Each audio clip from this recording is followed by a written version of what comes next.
2000 ছাত্র জনতার রক্তের উপর দাঁড়িয়ে নতুন বাংলাদেশ আমরা পেয়েছি।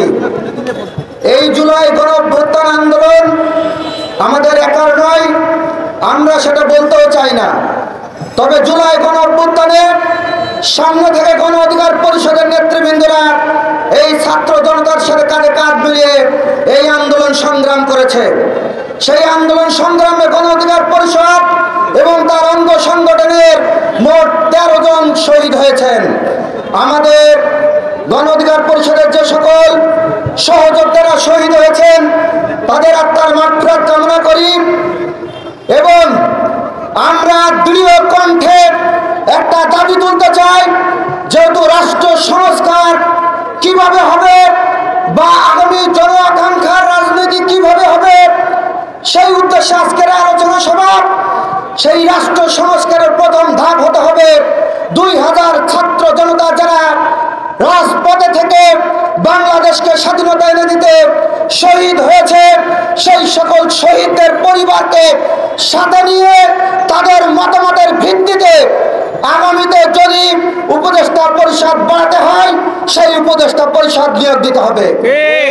আমরা জানি ঢাকা বিশ্ববিদ্যালয়ের উদীয় তরুণরা এই বৈষম্য বিরোধী আন্দোলনে নেতৃত্ব দিয়েছে, পাশাপাশি বিভিন্ন বিশ্ববিদ্যালয়, বিভিন্ন প্রাইভেট বিশ্ববিদ্যালয়, স্কুল কলেজের নেতৃবৃন্দ এই আন্দোলনে নেতৃত্ব দিয়েছে।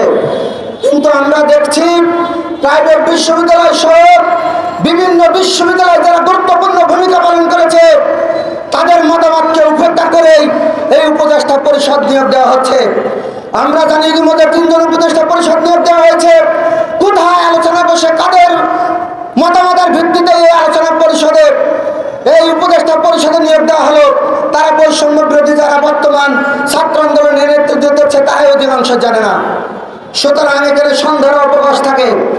আগামী রাষ্ট্র সংস্কারে যদি কোনো পদক্ষেপ নিতে হয় তাহলে বাংলাদেশের স্টেক হোল্ডার প্রত্যেকটি রাজনৈতিক সংগঠন, রাজনৈতিক দল এবং গুরুত্বপূর্ণ সংস্থার সাথে আলাপ আলোচনা করে আপনারা উপদেষ্টা পরিষদ বানাবেন। আর যদি উপদেষ্টা পরিষদ কার্যত ভূমিকা রাখতে হয় তাহলে সকল রাজনৈতিক দলের ঐক্যমত্যের ভিত্তিতে আপনারা জাতীয় সরকার গঠনের দিকে আগান। তাহলে হয়তোবা আমরা যে জন আকাঙ্ক্ষার রাজনীতি চাচ্ছি, জন আকাঙ্ক্ষার নতুন বাংলাদেশ চাচ্ছি সেটা সম্ভব হবে।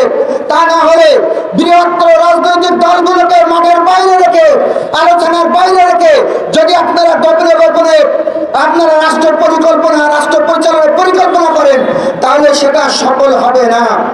আমরা স্পষ্ট ভাষায় বলে দিতে চাই, আগামী বাংলাদেশ বিনির্মাণে যারা মাঠে থেকে ছাত্র জনতার আন্দোলনে সক্রিয় ভূমিকা পালন করেছে, আগামী বাংলাদেশ গঠনে এবং নেতৃত্বে সকল রাজনৈতিক দল যেন ইনক্লুড থাকে, তাদের অবদান রাখার সুযোগ থাকে, সেই আহ্বান আমরা এই অন্তর্বর্তী সরকারের কাছে জানাই।